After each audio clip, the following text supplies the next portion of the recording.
Si tukang buli tiba-tiba mendorong Jack ke dalam air. Setelah 1 menit, dia akhirnya melepaskannya. Jack terengah-engah mencari udara.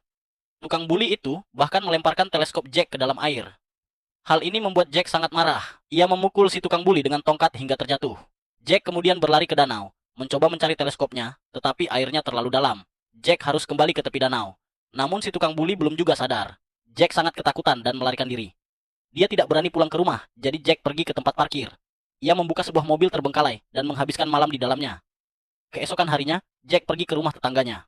Dia menjemput adiknya, tetapi mereka masih tidak bisa pulang karena beberapa hari sebelumnya, ibu mereka pergi bersenang-senang dan membawa kunci rumah.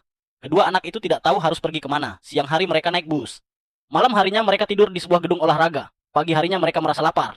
Jack menyuruh adiknya pergi ke kedai kopi untuk mengambil gula gratis.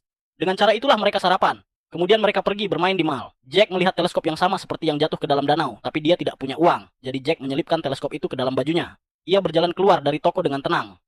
Tidak ada yang melihatnya, tapi Jack tiba-tiba sadar bahwa adiknya masih di dalam toko. Jadi ia segera kembali. Sayangnya, Jack terlihat oleh penjaga toko. Jack langsung berbalik, ia merangkak keluar melalui pagar dan berhasil lolos.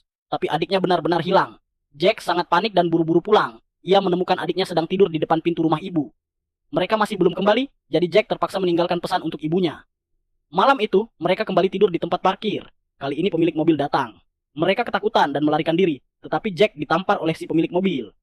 Demi bertahan hidup, Jack membawa adiknya ke mantan pacar ibunya. Pria baik hati itu memberi mereka makanan dan membantu mereka meninggalkan pesan untuk ibu mereka.